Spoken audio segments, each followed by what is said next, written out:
Hi guys, welcome to another edition of the Rainbow and Bloom channel. I'm Melissa, and today I want to talk to you about managing work and having scleroderma. I have 6 ideas for you about how to manage your relationships and your work itself and try to put some plans in place for the future. So let's go. The first idea I want to share with you is to communicate your issues with your boss and with your coworkers. Let them know that you have this illness. Give them an idea of what it's like, the challenges that you face, and how it may affect your productivity.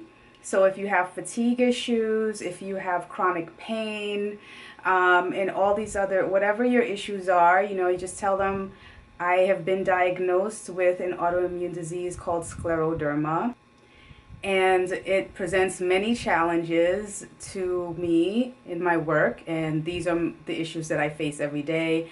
I have a lot of pain. I have sensitivity to light, which I had, fatigue, all these things that, however it's affecting you and how it may impact how you are able to interact. Like, I can't go out to happy hour. I don't have the energy to do that. I barely have the energy to make it here and work all day long. So there are some things that I cannot do that other people can do. Whatever it is, just be sure to communicate it with the people that work with you so they know what's going on. And, just to avoid any kind of assumptions that people will make, or you being lazy, or why is she taking so many breaks, or whatever the issue is. Just let them know ahead of time so that they can have that in mind, Number 2, these days there are so many ways to work. These days we can telecommute, and maybe that's an option that is available to you at your job. Maybe, if you have a laptop, or they can provide you a laptop, you can work some days from home. And you never know if you don't ask. A lot of people don't even know that that is an option at their job. When I was working, this is even before I had scleroderma, I was ready to leave my job. I wasn't really liking what I was doing, but I didn't have anything else. So I just went to my bosses and said, look, I don't need to be here every day to do this, because I worked kind of autonomously. So, I was able to say, look, I can come, a couple of days out of the week and work from home the rest of the week. And they agreed. So, you never know until you ask. So that's an option that you can consider. And, you have to speak for yourself. Just speak up, because you never know. Number 3 is find ways that you can alter the way that you work. So ways that can conserve your energy, ways that, can reduce the stress, basically, on your body. And call in reinforcements, if you tell your coworkers that you have this illness and everything, but you still want to work, you still want to be productive like always, maybe there are ways that they can help you. Maybe you can share some responsibilities. You make the phone calls, and they do whatever, anything that involves like physical activity. Maybe you can swap some responsibilities, or something about your work that may be able to change. I don't know.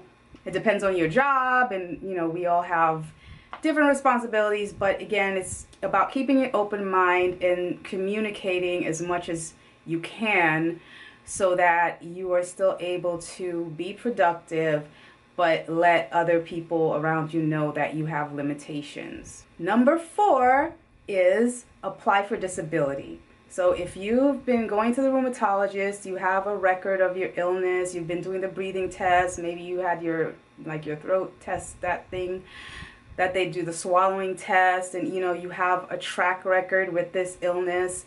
If you look at my previous video on applying for disability, scleroderma, lupus, certain diseases are already considered, illnesses that cause permanent disability, so you kind of fast-tracked. So you can, even as you're working, you can still apply for disability.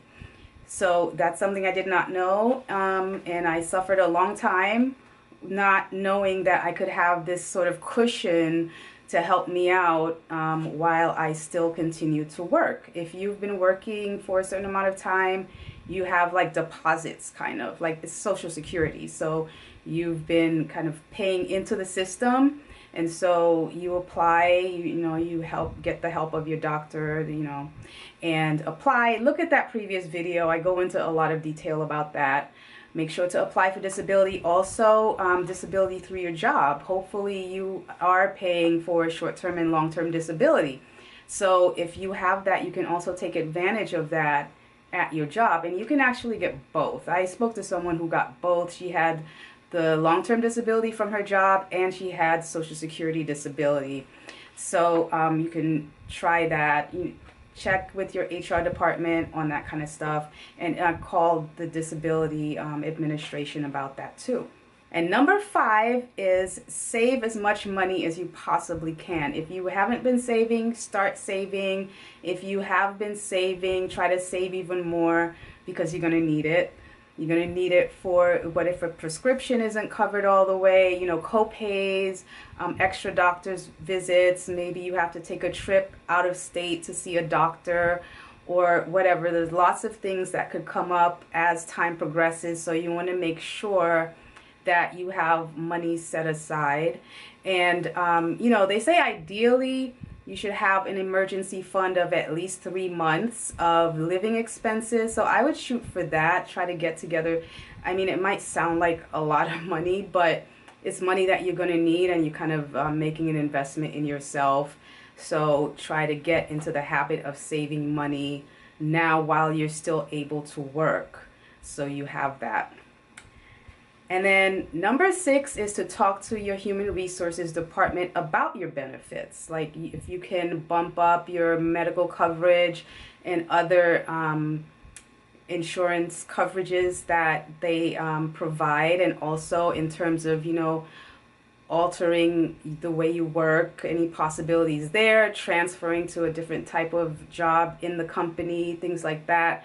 Just work with your HR department as well as your managers in, figuring out a way to make your work, work with you, so you don't have to necessarily suffer, and, you can keep your job. You can keep working as long as possible.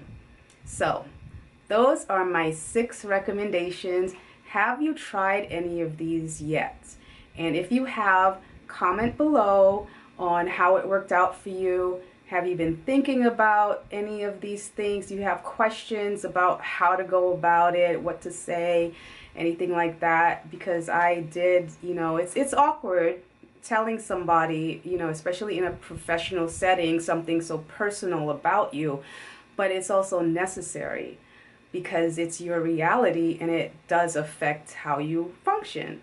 So it's like getting over that hump of how do I even approach this stuff, and you might not want people to look at you differently, but you are now different. So, it's just the reality of the situation, and you gotta attack it head on. So leave a comment, leave questions down below.